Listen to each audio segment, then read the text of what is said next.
Salam pemirsa, salam IT News. Jumpa lagi di channel IT News di program berita kami.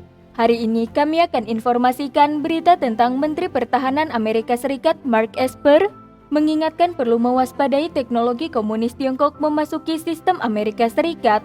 Simak berita selengkapnya. Persaingan di bidang militer antara komunis Tiongkok dengan Amerika Serikat semakin ketat. Menteri Pertahanan Amerika Serikat Mark Esper pada 24 Agustus menulis sebuah artikel yang berisikan peringatan bahwa dunia telah memasuki era baru persaingan kekuatan senjata antara kedua sistem.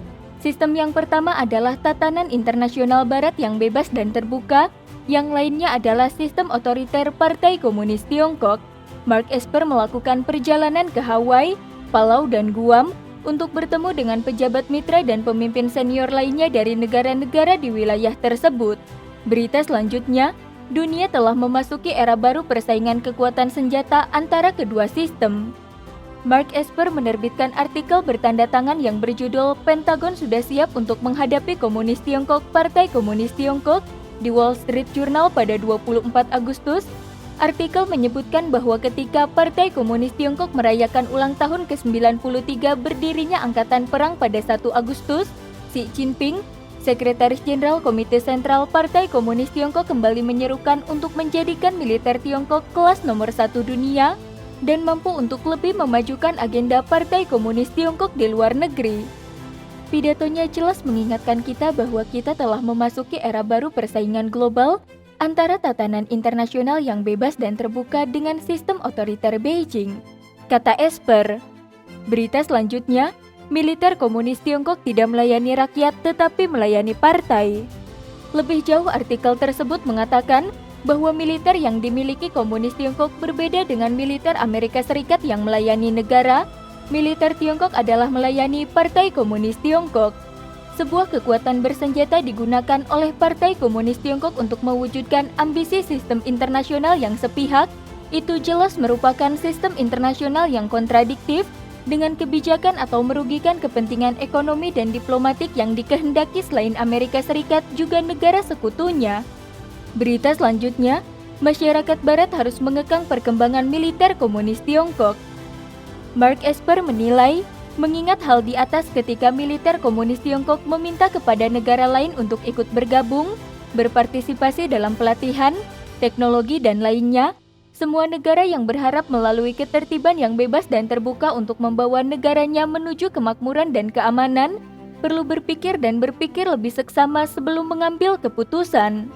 Artikel tersebut menyebutkan bahwa dunia barat harus melakukan penelitian yang mendalam berkaitan dengan modernisasi militer Partai Komunis Tiongkok dan bersiap untuk menghadapinya, sama seperti Amerika Serikat dan negara barat mempelajari dan menanggapi angkatan bersenjata Uni Soviet pada abad ke-20.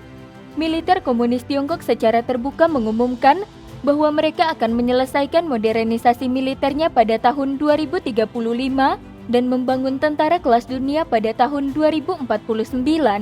Rencana modernisasi yang komprehensif militer komunis Tiongkok itu mencakup persenjataan rudal konvensional yang kuat dan sebuah kekuatan canggih yang mampu berperang di bidang cyber, luar angkasa, dan elektronik. Di samping itu juga termasuk penyebaran kecerdasan buatan untuk memperkuat kontrol otoriter atas rakyatnya. Berita selanjutnya, Kementerian AIS membuat tanggapan menyeluruh terhadap tantangan komunis Tiongkok.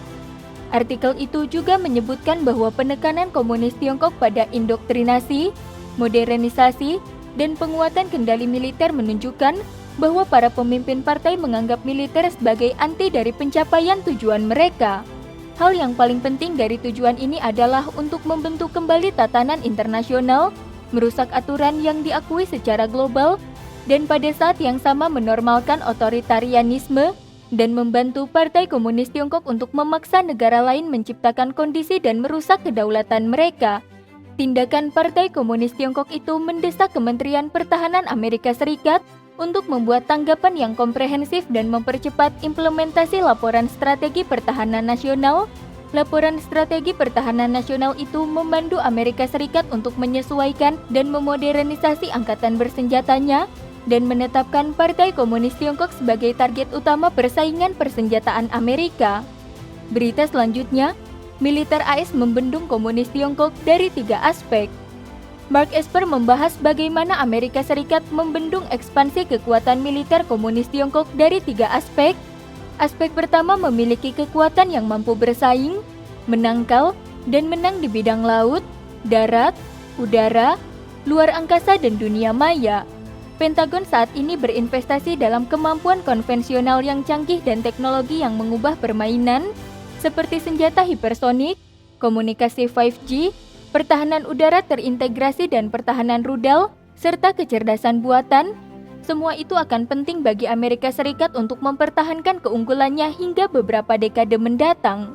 Aspek kedua adalah memperluas dan memperkuat jaringan kerjasama dengan negara-negara sekutu dan mitra Amerika Serikat yang dapat memberikan keuntungan asimetris yang tidak dapat ditandingi oleh para pesaingnya. Aspek ketiga adalah membangun jaringan yang lebih luas dari mitra yang mampu dan berpikiran sama. Misalnya Amerika Serikat memberikan bantuan sekitar 394 juta US dollar untuk meningkatkan kemampuan maritim sekutu dan mitra di kawasan Indo-Pasifik.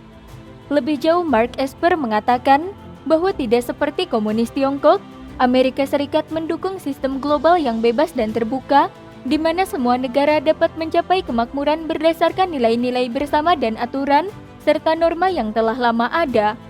Akhirnya Mark Esper menyerukan kepada negara-negara yang menghargai kebebasan, hak asasi manusia dan aturan hukum untuk bersatu padu menghadapi tindakan agresif militer komunis Tiongkok dalam merongrong kedaulatan negara.